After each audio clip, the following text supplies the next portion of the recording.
this session we will be discussing a disturbing trend over these recent years, which is the rising murder cases in Malaysia.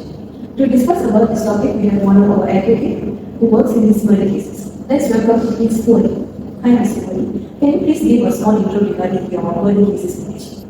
Thank you for the intro. So, as mentioned, I'm Puvani Chidambaranathan, one of the advocates working in the murder cases in Malaysia. So, according to the IGP, around 860 cases is being recorded for the past 3 years in our country. So, in my point of view, it's really very bad situation which is happening because it signals a deep-rooted social issues in our nation. 860 murder cases, that's quite a lot. So, in your opinion, what do you think will happen if we don't take these murder cases seriously? So let me give you an example of case that happened in our country this year.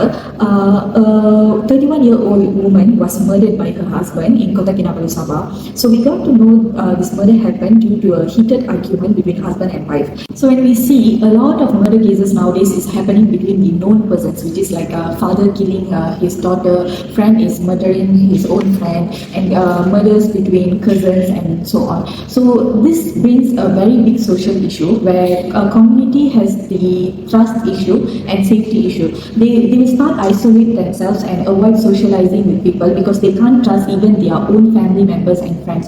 So this will bring to another issue also, which is the mental health issue. They will get depressed, anxiety, and a lot of mental health issues. So if we see, this is really a very risky social issue in our country nowadays.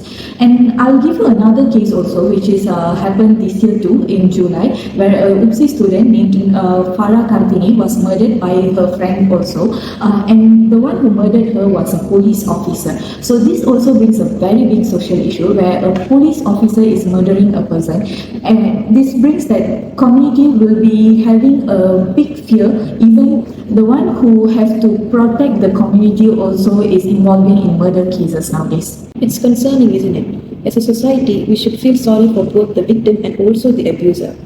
By the way, what legal policies of Malaysia do you think will help to address these murder crimes?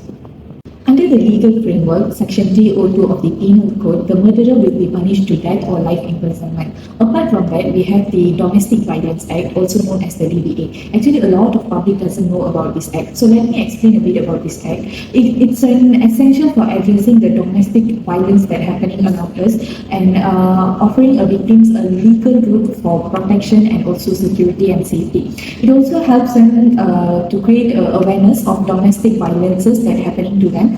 And they can protect them from the problem and ensure a safety environment for them.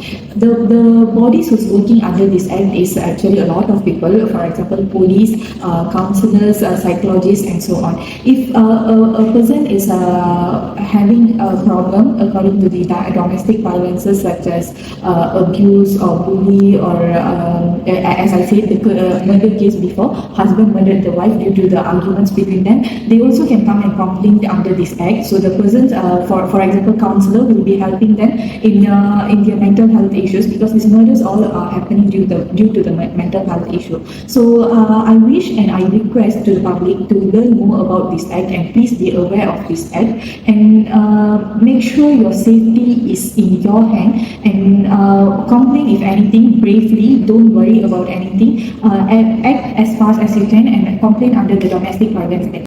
Thank you very much, Ms. Puvani, for sharing a lot of information regarding the social issues that might occur due to murder cases and also our Malaysian policies that are related.